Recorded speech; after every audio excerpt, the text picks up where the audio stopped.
Film horor fiksi yang disutradarai oleh John Carpenter ini berkisah tentang makhluk aneh dengan perilaku parasit dan meniru wujud organisme lain untuk mengelabui inangnya. Film ini merupakan remake dari film tahun 1951 dengan judul yang sama. Sang sutradara menggarap film ini sebagai sequel pertama dari trilogi Kiamat yang menampilkan dua film lain dengan karakter makhluk parasit yang sama. Meski mendapat ulasan beragam, majalah Empire menobatkan film ini sebagai salah satu dari 500 film terhebat sepanjang masa. Bagaimanakah keseruan kisahnya? Berikut ceritanya.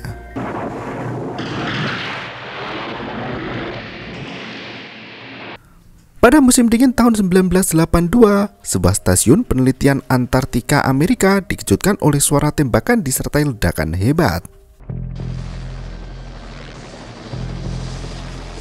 Helikopter Norwegia terlalu sibuk dengan pekerjaannya mengejar anjing Alaskan Malamut yang ditemui di gurun es yang sangat tandus.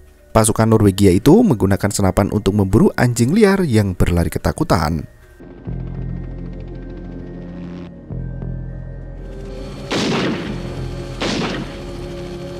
Mereka kini melewati pelang pembatas wilayah operasional yang dimiliki oleh Amerika.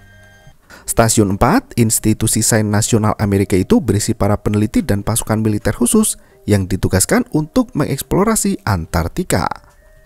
Alih-alih berkeliaran di lapangan, para peneliti itu sibuk bermain game sambil menghangatkan badan.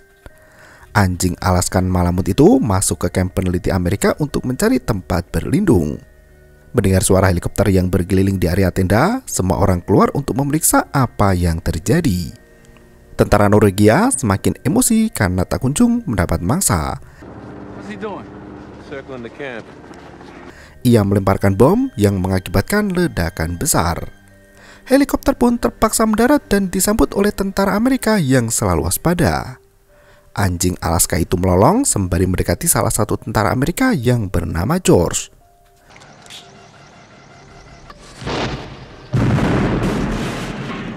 Ternyata, tentara Norwegia berusaha memperingatkan tentara Amerika untuk menyingkir, namun tidak ada yang mengerti bahasa mereka. Tentara itu langsung menembak anjing Alaska, namun pelurunya meleset hingga melukai kaki George. Tentara Norwegia tak peduli dengan kekacauan yang ia buat sendiri. Gary, selaku komandan stasiun peneliti Amerika, terpaksa menembak mati tentara Norwegia yang dengan congkak melangkah masuk ke wilayah yang bukan wewenangnya. Karena ceroboh menggunakan bom termit, helikopter Norwegia itu hancur dan pilotnya tewas dalam ledakan. Pasca kejadian itu, kru peneliti Amerika memilih untuk mengadopsi anjing Alaska dan melanjutkan petualangan di musim dingin yang buruk. George mendapat 4 jahitan saat itu juga sembari terus bertanya apa yang diinginkan tentara Norwegia itu. Dr. Blair bisa menduga tentara Norwegia itu mengalami depresi demam kabin. Di waktu yang sama, Dr. Cooper meminta Windows untuk menghubungi pusat menggunakan radio amatir. Mereka harus segera melaporkan segala kerusakan dari kekacauan yang terjadi. Windows menegaskan jika ia tidak bisa menerima sinyal apapun dari dunia luar selama 2 minggu terakhir. Ia meyakini tak bisa menjalin kontak dengan mereka yang berada di luar benua Antartika. Setelah mengobati luka di kaki George, Dr. Blair melakukan otopsi pada jasad tentara Norwegia yang mati tertembak. Menurut informasi yang ada, tentara Norwegia itu baru 8 minggu membangun posko di Antartika dengan jumlah awak 10 orang, yang kini tersisa 8 orang. Cooper meminta bantuan Mac untuk mengendarai helikopter menuju ke markas tentara Norwegia. Ia berharap masih sempat memulangkan jasad tentara Norway yang mati di markas mereka itu. Mac yang sedang memeriksa isi helikopter Norwegia menemukan beberapa jerigen berisi penuh dengan bahan bakar. Ia meminta Dr. Cooper untuk memikirkan ulang rencana terbang karena cuaca sedang badai salju. Cooper tetap bersikeras untuk pergi agar bisa berdiskusi terkait wilayah teritori yang tidak boleh dilanggar oleh masing-masing negara. Sebagai pilot helikopter, Mac terpaksa mengantar Cooper dan memintanya untuk membaca peta. Knowles dan Palmer turut mengintip dari dalam ruangan begitu helikopter Mac lepas landas. Sore harinya, George meminta Knowles untuk mengecilkan suara radio karena ia hendak istirahat setelah tertembak. Sebagai juru masak, Knowles terbiasa bekerja sambil mendengarkan musik terlalu kencang. Ia bergegas, menurunkan sedikit suara, dan lanjut menyiapkan makan malam. Di waktu yang sama, anjing Alaska Malamut itu mengelilingi setiap ruangan sembari memperhatikan tingkah manusia di sana. Di tempat lain, Mike dan Cooper baru tiba di markas tentara Norwegia. Mereka terhenyak begitu melihat markas itu terbakar dan porak-poranda. Mereka masuk ke dalam bangunan dengan dinding yang sudah ambruk. Kapak merah tampak tertancap di tembok kayu. Dr. Cooper tak tahu apa yang sebenarnya terjadi di markas itu. Mereka masuk semakin dalam dan menemukan bercak darah yang menuju ke jasad manusia beku. Tak disangka, jasad tentara Norwegia itu tercabik hingga darahnya membeku di tengah udara dingin Antartika. Mereka mulai mencari tahu apa yang sebenarnya terjadi dan menemukan beberapa catatan juga rekaman video portable. Karena langit mulai gelap, Mike meminta Dr. Cooper untuk bergegas. Ia melenggang pergi ke kamar lain dan memeriksa sisa reruntuhan di sana. Mike berteriak memanggil Dr. Cooper begitu menemukan bongkahan es besar yang tak ada isinya. Sembari melenggang pergi, Dr. Cooper menduga bongkahan es itu berisi fosil binatang purba yang terisolasi. Ia yakin tentara Norwegia memotong bagian dalam fosil untuk meneliti binatang purba itu. Mike terhenyak melihat mayat manusia tanpa busana yang teronggok di atas tumpukan salju. Beberapa jerigen bensin yang telah kosong berada di sekitar mayat binatang yang telah hangus. Mereka tak tahu mayat apa yang dibakar oleh tentara Norwegia dengan buru-buru. Mike segera membawa Dr. Cooper kembali ke markas Amerika dan meneliti lebih lanjut temuan dari peninggalan tentara Norwegia. Tak disangka mereka turut membawa bangkai binatang buas yang dibakar oleh tentara Norway. Anjing Alaska itu ikut penasaran setelah mencium bau busuk mayat yang hangus terpanggang. Dr. Cooper meminta Dr. Blair untuk segera melakukan otopsi terhadap bangkai humanoid yang terbakar dengan dua wajah yang meleleh itu. Komandan camp, Gary, kembali memaksa Windows untuk menghubungkan mereka dengan dunia luar. Dr. Cooper bersama Dr. Blair mengotopsi jasad tentara Norwegia dan spesimen humanoid secara bersamaan. Mereka tidak menemukan ada yang aneh dengan jasad tentara Norwegia. Bahkan, mayat pria itu bebas alkohol dan bebas narkoboy. Dr. Blair masih sibuk memeriksa organ dalam humanoid itu dan menemukan organ manusia lengkap seperti orang normal pada umumnya. Malam harinya saat mereka berkutat dengan kesibukan masing-masing, George terkejut melihat anjing Alaska itu melintasi bawah meja dan menyenggol kakinya yang terluka. Ia berteriak memanggil Clark agar anjing itu dimasukkan ke dalam kandang bersama dengan kawanan anjing lainnya. Clark bergegas mengantar anjing Alaska itu ke dalam kandangnya. Anjing liar itu terlihat lebih besar dari kawanan anjing kereta luncur di sana. Mark mengunci kandang dan melenggang pergi sembari mematikan lampu. Tak berselang lama, anjing lainnya mulai ketakutan dan melonglong tanpa henti. Anjing liar yang baru diadopsi itu berdiri dan berubah menjadi makhluk besar mengerikan. Makhluk itu menyerang anjing-anjing lainnya. Kawanan anjing itu berusaha melarikan diri dengan melubangi kawat besi. Naasnya, makhluk itu berubah wujud menjadi serangga yang menyemprotkan cairan beracun. Mendengar keributan di kandang, Clark langsung memeriksa dan berusaha menyalakan lampu. Naasnya, lampu di sana pecah dan mati.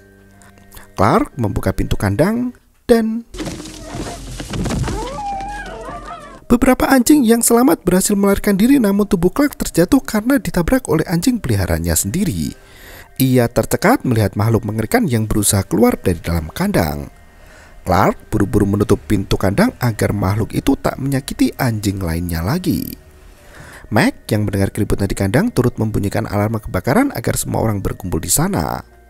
Clark berbisik jika ia melihat sesuatu yang sangat aneh dan mengamuk di dalam kandang. Mac meminta George untuk memanggil Child yang masih berada di dalam kamar. Semua orang terlihat panik dan kebingungan. Ternyata Mac meminta pelontar api pada Child agar bisa memusnahkan makhluk itu dengan sekali tembak. Di waktu yang sama, Mac dan Gary memeriksa ke kandang untuk melihat apa yang terjadi. Ternyata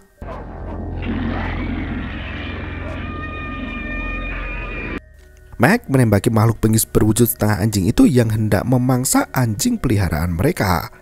Ia melontarkan beberapa tembakan hingga salah sasaran mengenai anjing peliharaan. Clark tak tahan melihat anjingnya mati dan menyerang Meg agar berhenti menembak. Seketika itu, makhluk berwujud anjing berubah menjadi sosok besar yang sangat mengerikan. Child baru sampai kandang saat makhluk itu berusaha melarikan diri melalui celah kayu. Meg meminta Child untuk membakar makhluk itu dengan menggunakan pelontar api sebelum kehilangan jejak. Tiba-tiba, setelah makhluk itu terbakar, tim menyemprotkan gas cair agar api tidak menghanguskan markas mereka. Semua orang terdiam melihat kejadian mengerikan itu hingga pagi kembali menjelang.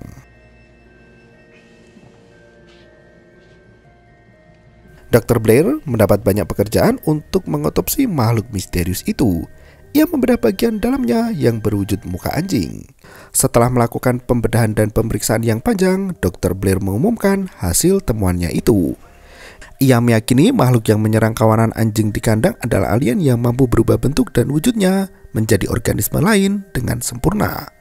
Saat makhluk itu menyerang kawanan anjing, ia mencerna dan menyerap tubuh anjing dan setiap sel direplika dengan kemiripan 99%. Kulit anjing yang tampak di tubuh alien itu hanya tiruan dan tidak difungsikan. Mereka beruntung karena bisa membunuh alien itu sebelum benar-benar selesai merubah wujud. Selesai menjelaskan perihal makhluk mengerikan itu, Dr. Blair mengobati anjing peliharaan Clark yang masih selamat. Dr. Blair menjadi paranoid dan bertanya berapa lama Clark berduaan dengan anjing alien itu. Clark tak tahu pasti, namun ia tak lama bersama anjing itu. Blair tampak khawatir karena anjing alien itu dibiarkan berkeliaran di markas tanpa dikandangi seperti anjing lainnya. Alien itu meniru manusia dengan sempurna hingga tak mampu membedakan mana yang asli. Video rekaman tentara Norwegia diputar dan dilihat bersama. Total 9 jam rekaman yang berisi perjalanan eksplorasi Antartika. Tentara Norwegia menanam beberapa peledak di dasar batu es untuk menggali sesuatu di sana. Norris menunjukkan lokasi persis tempat pengobaman tentara Norway pada Meg. Mereka bergegas pergi untuk mencari tahu apa yang dicari oleh tentara negeri seberang. Sesampainya di lokasi, mereka menemukan pesawat ruang angkasa yang baru saja digali oleh tim peneliti Norwegia. Pesawat asing itu berbentuk lingkaran dengan berbagai komponen yang tak dikenal. Mereka menuruni tebing es yang sangat tinggi untuk menuju ke atap pesawat yang telah terkubur selama ratusan ribu tahun. Tak jauh dari bangkai pesawat luar angkasa ditemukan potongan bongkahan es berbentuk persegi panjang. Meg dan Norris kembali ke markas untuk mendiskusikan temuannya itu. Meg mengungkapkan beribu-ribu tahun lalu pesawat ruang angkasa itu telah jatuh ke bumi dan makhluknya terpental keluar hingga membeku menjadi bongkahan es batu. Child sama sekali tidak percaya dengan temuan di Antartika. Hal itu akan menggemparkan seluruh Amerika apalagi jika melihat makhluk alien yang memangsa beberapa anjing dalam sekejap mata. Di waktu yang sama, beberapa tim lain sibuk memeriksa potongan pesawat ruang angkasa yang berhasil dibawa oleh Meg dan Norris. Gary tersulut emosi begitu mengetahui eksistensi makhluk mengerikan yang terlepas dan hidup bebas di luar sana. Meg mengungkapkan bahwa proyek penggalian yang dilakukan peneliti Norwegia itu telah membebaskan beberapa makhluk yang mencair dari es. Knowles masuk ke ruangan sambil marah-marah. Ia tak terima karena ada orang yang membuang baju kotor di tempat sampah dapur. Ia sangat murka jika dapurnya dikotori oleh benda berkuman yang bisa mengkontaminasi makanan. Saat mereka semua berdebat, Dr. Blair sibuk memperhatikan foto tentara Norwegia yang menemukan makhluk mengerikan itu untuk pertama kali. Ia menguji sel makhluk itu yang disatukan dengan sel anjing. Hanya dalam hitungan detik, sel dari makhluk luar angkasa mulai mengasimilasi sel anjing dan mengimitasi sel-sel tersebut dengan sama persis. Dari data tersebut, terungkap 75% kemungkinan adanya anggota tim yang kini sudah terinfeksi oleh sel makhluk luar angkasa. Jika makhluk itu memasuki kawasan padat penduduk, maka tidak lebih dari 27.000 jam seluruh dunia akan tertular infeksi tersebut. Blair membawa pistol untuk menghentikan kemungkinan terburuk yang disebabkan oleh makhluk mengerikan itu. Dr. Blair meminta Mac untuk memindahkan barang ke dalam gudang karena jasad makhluk itu harus dikunci di kamar tertutup. Saat Mac mengeluarkan barang-barang dari gudang, Fuss meminta untuk bicara empat mata di luar rumah. Windows iseng membuka penutup jasad makhluk dan ditutup kembali. Makhluk itu terlihat bergerak setelah kain tebal menutup bagian tangan. Windows melenggang pergi untuk meminta kunci pintu pada Gary. George hanya sendirian di gudang bersama makhluk mengerikan yang kini memuntahkan banyak darah. Fuss membawa Mac dalam skidozer untuk membicarakan sikap Dr. Blair yang sangat mencurigakan. Dr. Blair mengunci diri di dalam kamar dan tak mau bicara. Fuss sengaja mencuri buku catatan Dr. Blair untuk mencari tahu apa yang sedang terjadi. Dalam catatan itu disebutkan jika makhluk itu bisa meniru jutaan makhluk lain dengan berbagai ukuran tubuh yang berbeda. Dr. Blair menulis bahwa masih ada sel yang hidup di dalam jasad makhluk itu dan mereka belum benar-benar mati. Mac tercekat mengetahui hal itu. Mereka menyadari jika markas Amerika sedang dalam bahaya besar dan bisa berakhir seperti markas Norwegia. Di waktu yang sama, Windows kembali ke dalam gudang dan menemukan George sedang dicerna oleh sosok mengerikan itu. Windows berlari keluar dari ruangan dan berteriak minta tolong. Fuss dan Mac menghampiri makhluk itu untuk menuju ke dalam gudang penyimpanan. Tak disangka, mayat George telah pergi melalui kaca jendela yang dipecahkan dari dalam. Mereka mengejar makhluk yang kini mereplika wujud George namun tangannya masih berwujud monster. Mac menuangkan bensin dan langsung membakar makhluk itu hidup-hidup.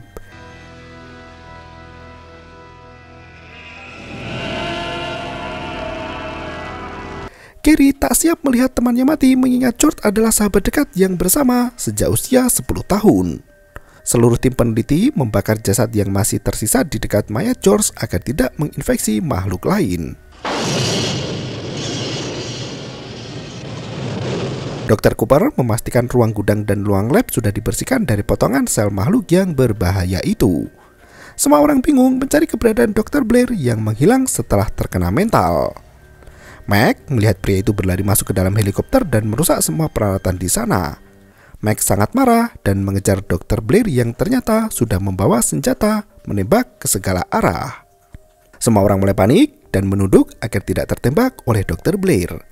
Pria itu mengamuk membabi buta menghancurkan seluruh peralatan komunikasi di ruang kontrol. Windows terjebak di dalam ruangan dengan kepala berdarah terkena serpihan kaca. Child kembali dengan kabar buruk di mana semua traktor serta kendaraan berat rusak berat. Bahkan Dr. Blair membunuh semua anjing di dalam kandang yang kesakitan. Clark melenggang pergi untuk memeriksa kondisi anjing peliharaannya itu.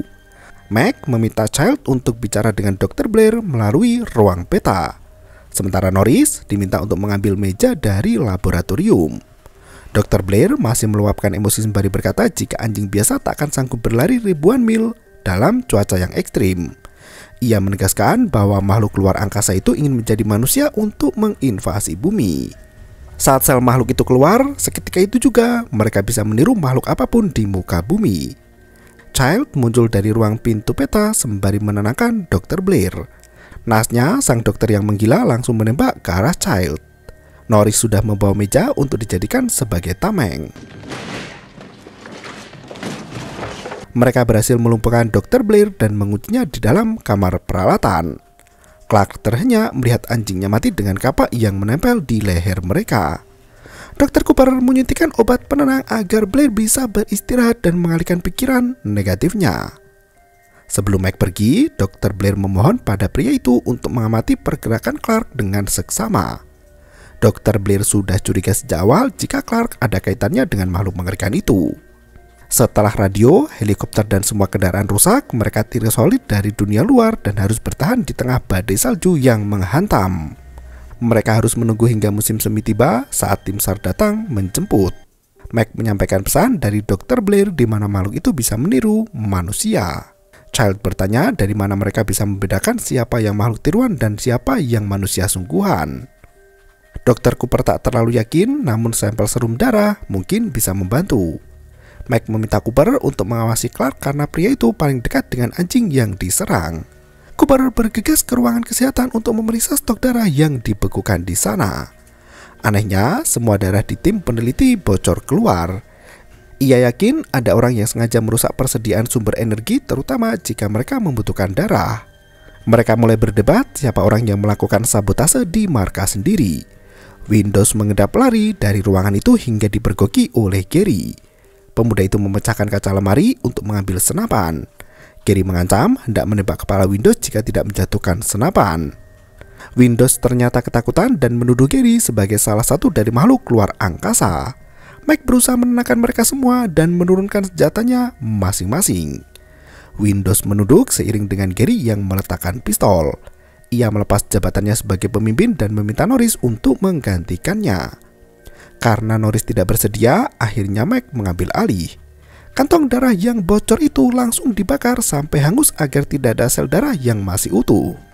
Cuaca diprediksi akan datang badai Arktik dalam 6 jam lagi. Mike tak mau makhluk itu menggunakan kesempatan dalam kesempitan. Ia meminta Cooper, Gary, dan Clark untuk disuntik morfin agar tidak melakukan hal berbahaya lagi. 2 hari di tengah badai salju yang berkecamuk, Mike mulai merekam catatan harian dalam bentuk suara. Ia menceritakan semua yang terjadi di sana. Ia berkata, jika mereka tak selamat, setidaknya ada catatan yang bisa mengungkap penyebab kematiannya. Ia menemukan satu ciri khas, yaitu makhluk bengis itu suka merusak pakaian dari calon korbannya. Hari itu, Windows menemukan pakaian dalam rusak di dalam lemari, namun bagian label nama ikut dirobek hingga mereka tak tahu pakaian siapa itu. Dalam kondisi kelelahan dan frustasi, mereka tak ada yang percaya satu sama lain. Kini, Fuchs mencoba melanjutkan penelitian Blair tentang keganasan sel makhluk itu. Ia meminta agar makanan setiap orang dipisahkan dan hanya mengkonsumsi dari makanan kaleng.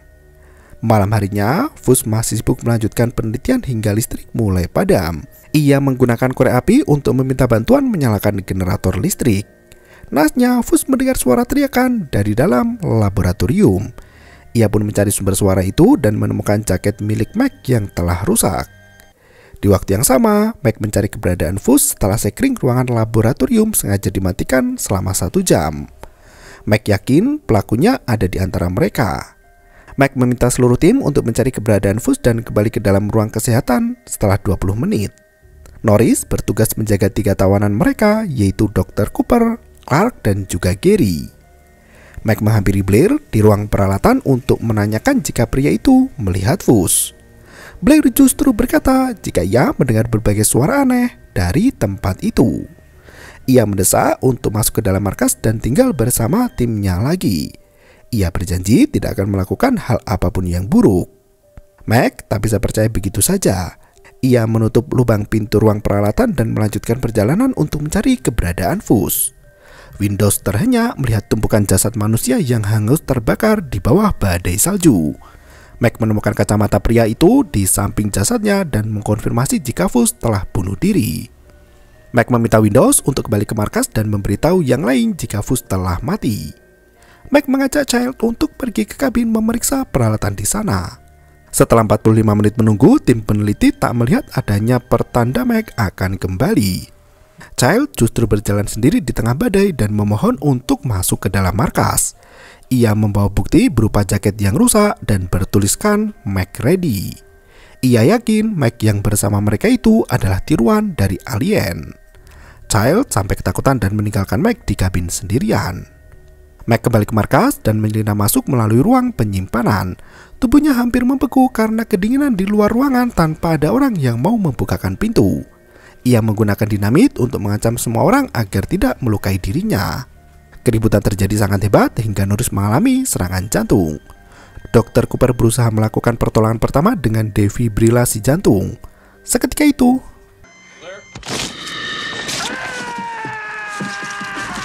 Norris berubah menjadi makhluk bengis dan memakan lengan Dr. Cooper dengan gigi di perutnya. Mereka semua tidak menyangka jika makhluk itu telah meniru Norris dengan semua tingkah lakunya sangat persis. Mike terpaksa membakar Norris hingga kepalanya melarikan diri dari raga. Alien itu menggunakan sen jaringan di kepala Norris untuk menjauhi api yang membara. Kaki laba-laba muncul dari lubang telinga disertai mata yang menyerupai antena siput turut mencuat. Semua orang yang melihat kepala Norris langsung terdiam dan tak menyangka. Meg membakar kepala itu sampai habis dengan menyembur api sebelum makhluk itu berhasil melarikan diri. Setelah kecolongan, Meg menggunakan tes kecil untuk menentukan siapa yang terinfeksi. Child tak mau mengikuti perintah dari Meg hingga perdebatan kembali terjadi. Dari belakang, Clark siap menyerang dengan menggunakan pisau bedah. Meg langsung menembak kepala Clark begitu pria itu menyerangnya. Palmer tak menyangka Meg bisa setega itu membunuh rekannya sendiri. Meg menegaskan jika setiap bagian tubuh makhluk itu bisa hidup kembali dan menyempurnakan diri. Ia memaksa seluruh tim untuk melakukan pemeriksaan sampel darah termasuk mayat Clark dan Cooper yang tak selamat setelah tangannya dikunyah oleh monster Norris. Sel alien itu memiliki kemampuan untuk mempertahankan diri. Meg yakin dengan menggunakan kawat panas, darah makhluk itu akan bereaksi secara defensif, tak seperti darah manusia pada umumnya. Windows menjadi orang pertama yang sampel darahnya diperiksa. Kawat panas itu tenggelam di dalam darah Windows yang membuktikan jika darah itu normal dan Windows adalah manusia biasa. Windows membantu Meg untuk mengambil sampel darah dari teman lainnya. Meg memeriksa darahnya sendiri dan hasilnya sama seperti darah Windows di mana ia adalah manusia sungguhan. Darah dari mayat Clark dan Cooper menunjukkan hasil yang sama. Anehnya, saat Meg mendekatkan kawat panas ke darah Palmer, tiba-tiba darah Palmer merambat menjauhi kawat hingga jatuh berhamburan ke lantai. Darah itu masih bisa mengalir kembali ke inangnya hingga membuat semua orang ketakutan. Meg berusaha menembak dengan semburan api, namun senjata di tangannya macet tak mau menyala. Tubuh Palmer bergetar hebat hingga menampakkan wujud asli sebagai makhluk buas yang mengerikan. Seketika itu, makhluk itu menempel di langit-langit dan mulai menyerang semua orang di sana. Kepala Windows dilahap oleh monster bengis yang membelah kepalanya menjadi dua bagian. Untungnya, Meg berhasil menyalakan pelontar api dan membakar makhluk itu. Sosok berwujud Palmer lari keluar ruangan untuk mempertahankan diri. Meg melempar dinamit hingga makhluk itu tak berkutik lagi. Meski Windows masih hidup, namun tubuhnya sudah terinfeksi. Meg terpaksa membakarkannya sendiri untuk menyelamatkan semua orang di muka bumi. Sampel 3 darah orang terakhir lanjut diperiksa. Mereka adalah Knowles, Child, dan Gary yang terbukti sebagai manusia biasa. Gary sudah sangat tertekan dan berteriak agar dilepaskan dari ikatan. Meg meminta Child untuk berjaga di markas sendirian. Ia bersama Knowles dan Gary hendak memeriksa sampel darah Dr. Blair. Di tengah badai Arktik, mereka berjalan menuju ke ruang peralatan dengan bantuan tali tambang. Begitu sampai di ruang peralatan, pintu depan sudah terbuka lebar. Tak disangka, Dr. Blair yang ketakutan melarikan diri dengan membuat terowongan bawah tanah. Meg bersama Knowles dan Gary mengikuti jalan setapak yang dibuat oleh Dr. Blair sendiri. Tak disangka, Dr. Blair tidak hanya berasimilasi dengan makhluk alien itu, namun ia menggunakan peralatan di gudang untuk merangkai pesawat ruang angkasa dengan proporsi yang lebih kecil. Saat mereka hendak kembali ke markas, Child terlihat keluar dari pintu utama. Meg menyadari generator mulai rusak seiring lampu yang meredup. Badai Arktik yang tak kunjung reda membuat suhu di ruangan semakin dingin. Meg memperkirakan suhu malam itu bisa mencapai minus 100 derajat Celcius. Makhluk alien itu sengaja ingin membekukan diri agar ditemukan oleh regu penyelamat di masa mendatang.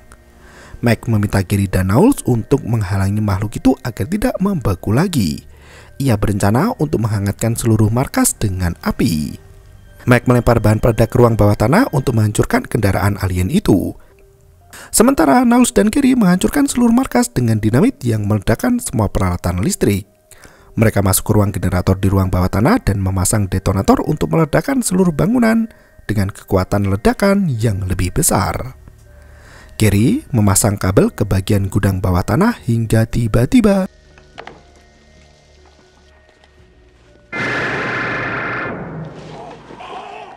Dr. Blair menyerang Gary dengan tangan kosong dan mencengkram mulutnya agar tidak bersuara. Knowles menyadari ada pergerakan aneh di bagian penyimpanan barang. Knowles mengikuti suara aneh itu dan tidak pernah kembali. Meg menarik pelatuk detonator bersiap untuk meledakkan tempat itu. Ia melempar dinamit kecil untuk memancing alien itu keluar dari tempat persembunyian. Tiba-tiba Tak disangka makhluk berukuran sangat besar dan menghancurkan bawah tanah dengan tentakelnya. Mac melempar dinamit ke arah detonator sembari berlari secepat mungkin. Seketika itu, seluruh markas Amerika hangus terbakar sama seperti markas Norwegia. Hanya Mac yang berhasil selamat dari serangan makhluk buas itu. Ia duduk di bawah reruntuhan sembari menikmati minuman whisky yang bisa menghangatkan badan di bawah suhu ekstrim. Tak berselang lama, Child datang menghampiri dan menodongkan pelontar api ke arah Mac. Child berkata jika ia pergi keluar untuk mengejar Blair yang terlihat di tengah gurun salju. Naasnya, Child tersesat dalam badai dan kehilangan jejak. Ia kembali ke markas saat tempat itu terbakar sepenuhnya. Kini suhu di area markas menjadi lebih hangat dari yang seharusnya. Dalam kondisi yang sangat lelah, mereka berdua menikmati minuman di tengah keputusasaan. Kini Mac dan Child tinggal menunggu kematian datang setelah api padam dan suhu menurun drastis. Kesia-siaan yang mereka lakukan berakhir pada takdir yang tak terelakkan lagi. Dan film pun berakhir. Pada tahun 2004, sutradara John Carpenter sempat mengatakan untuk melanjutkan ide cerita The Thing 2 yang berpusat pada MacReady serta Child, dua tokoh yang selamat dari serangan alien bengis itu. Namun, karena biaya produksi lebih besar dari penjualan tiket, Universal Studios memutuskan untuk tidak melanjutkan alur ceritanya. Sebagai horor klasik, film ini menawarkan berbagai ketegangan di sepanjang jalan cerita. Visual fantastis tampak begitu nyata meski beberapa lokasi syuting dilakukan di dalam studio. Salah satu warisan horor fiksi ilmiah terbaik ini menggambarkan ketegangan yang dialami manusia setelah mengetahui kenyataan hidup yang jauh lebih menyeramkan dari mimpi buruk. Untuk bertahan hidup, manusia tak hanya membutuhkan otak yang cerdas, namun juga mental yang kuat agar tidak mudah terguncang. Oleh karena itu, kemampuan resiliensi yang sangat tinggi sangat diperlukan dalam kondisi dewasa saat ini. Selain untuk beradaptasi dalam situasi sulit, kemampuan resiliensi memungkinkan manusia untuk terhindar dari stres, menjaga kepercayaan diri, serta membangun motivasi positif. Terima kasih dan sampai jumpa. Yo, bermau itu ketara.